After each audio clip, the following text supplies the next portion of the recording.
अस्सलाम वालेकुम। तो आज हम बात करने जा रहे हैं कि इंट्रोडक्शन टू सॉफ्टवेयर इंजीनियरिंग। तो सॉफ्टवेयर इंजीनियरिंग बेसिकली क्या चीज़ है। तो स्टूडेंट आपने इस चीज़ को गौर से समझना है कि ये चीज़ें कैसे काम करती हैं। जब हमें कोई एप्लीकेशन बनवानी होती है तो सबसे पहले हम सॉफ्टवेयर इंजीनियर से बात करते हैं, ठीक है।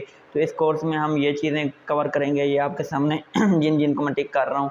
तो नेक्स्ट पेज पे चलते हैं।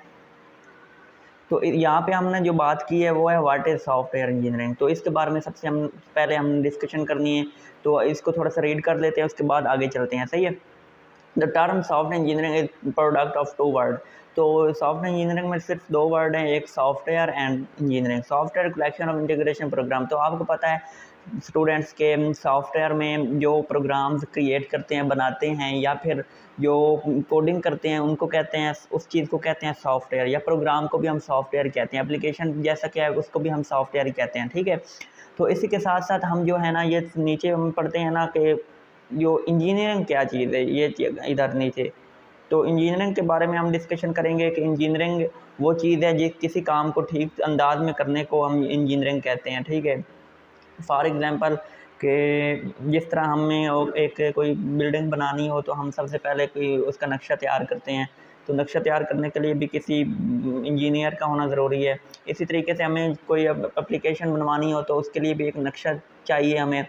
तो उसके लिए भी वो आर्किटेक्ट क्रिएट करता है जो इंजीनियर होता है, सही है। वो होता है कंप्यूटर का एप्लीकेशन का इंजीनियर, सॉफ्टवेयर का इंजीनियर। ये जिस तरह कह रहे हैं कि मेंटेनेंस इम्प्रूवमेंट, मतलब जब कोई एप्लीकेशन क्रिएट हो जाती है तो उसकी इम्प्रूवमेंट वही करता है, उसका डिज़ाइन भी बिल्ड वही करता है, और उसके साथ साथ उसकी जितनी भी साइंटिफिक प्रैक्टिसेस होती हैं वो सारा खुद ही करता है।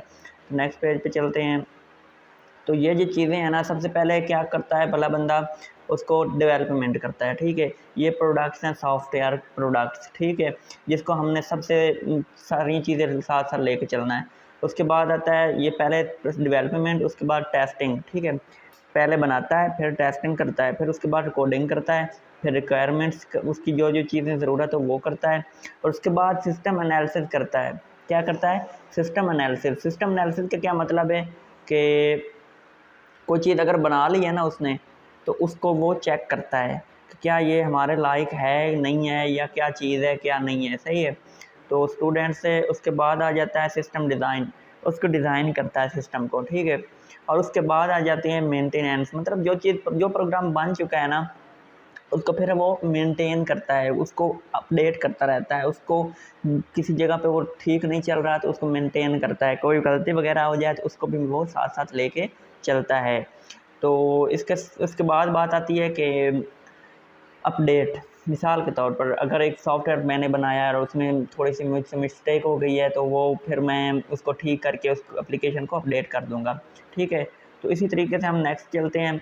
नेक्स्ट में है कि वाई सॉफ्टवेयर इंजीनियर रिक्वायर्ड, मतलब ज़रूरत क्या है सॉफ्टवेयर इंजीनियरिंग की, क्यों ज़रूरत पड़ी हमें रोज़मर्रा की ज़िंदगी में। तो ये इसलिए पड़ी है कि हमें लार्ज सॉफ्टवेयर बनाने होते थे, तो इसमें कास्ट भी काफ़ी हैवीली आ जाती थी, उसको ना मेंटेन करना और उसको मैनेज करना बहुत मुश्किल होता था, ठीक है।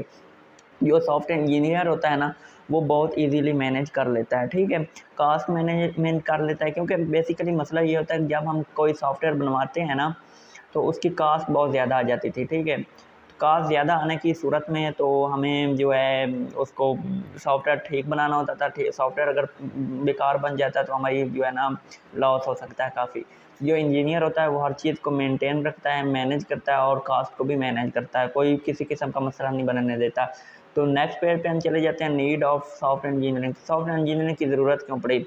इसमें बेसिकली ये होता है कि हम प्रोग्राम जब हम बड़ा को प्रोग्रामिंग करते हैं ना, प्रोग्रामिंग के लिए ये यूज़ होता है सॉफ्टवेयर इंजीनियरिंग बड़े प्रोग्राम्स के लिए, जिसमें बड़ा बड़ा प्रोजेक्ट्स होते हैं, बड़ी बड़ी चीज़ें बनानी होती हैं, तो उसके लिए ये हम यूज़ करते हैं नीड ऑफ सॉफ्टवेयर इंजीनियरिंग।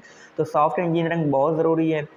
तो नीड ऑफ ये जो चीज़ें जो क्या रही हैं ना, ये हंग कैपेबिल अब अडेप्टेबिलिटी, और उसके बाद कास्ट, उसके बाद डायनामिक नेचर, उसके बाद क्वालिटी मैनेजमेंट, ये चीज़ें इस चीज़ में यूज़ होती हैं। नेक्स्ट पेज पे चलते हैं। इसमें characteristic of good software engineer.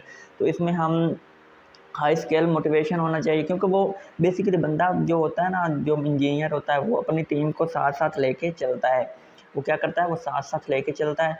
वो क्या ऐसा करता है कि वो इन चीज़ों को कवर करता है, वो अपनी टीम को मैनेज करता है। वो अपनी टीम के साथ साथ उसको ये भी देखना होता है क्या टीम को कोई परेशानी तो नहीं है, क्या टीम जो काम कर रही है, मिसाल के तौर पर सॉफ्टवेयर हाउस की बात कर लेते हैं, तो उसमें ये होता है कि वो चेक करता रहता है कि हम जो काम उसकी टीम कर रही है उनको कोई परेशानी हो या कोई इशू आ रहा है या फिर कोई कास्ट का मसला है, वो इन चीज़ों को देखता रहता है। तो नेक्स्ट पेज पे चलते हैं, वो है इम्पोर्टेंस ऑफ सॉफ्टवेयर इंजीनियरिंग। इसकी इम्पोर्टेंस क्या है, इसमें कम्प्लेक्सिटी होता है बेसिकली। कम्प्लेक्सिटी का मतलब क्या है, रिड्यूस कम्प्लेक्सिटी, सॉरी इधर एक लफ्ज़ कट हो गया, चलो आपने पढ़ लेना। रिड्यूस कम्प्लेक्सिटी मतलब गलतियाँ जो होती हैं ना, मिसाल के तौर पर अगर आम इंसान एक सॉफ्टवेयर बनाता है ना, तो उससे बहुत सारी गलती हो सकती है, लेकिन जो असल चीज़ होती है ना, जो मतलब बेसिकली जो हैवीली सॉफ्टवेयर बनते हैं, जो इंजीनियर बनाता है, उससे गलती ना होने के बराबर होती है। इसलिए इसको कहते हैं, इसकी इम्पोर्टेंस इसीलिए यही है कि ये रिड्यूस कम्प्लेक्सिटी करता है। टू मिनिमाइज सॉफ्टवेयर कास्ट, तो ये सॉफ्टवेयर कास्ट को भी मिनिमाइज़ करता है, कम करता है, डिक्रीज़ करता है, ठीक है। तो जितनी भी कास्ट आती है तो उसको ये ऐसे मैनेज करता है कि जो काम 1 लाख में होना होता है वो 20-25 हज़ार या 50-60 हज़ार में हो जाता है।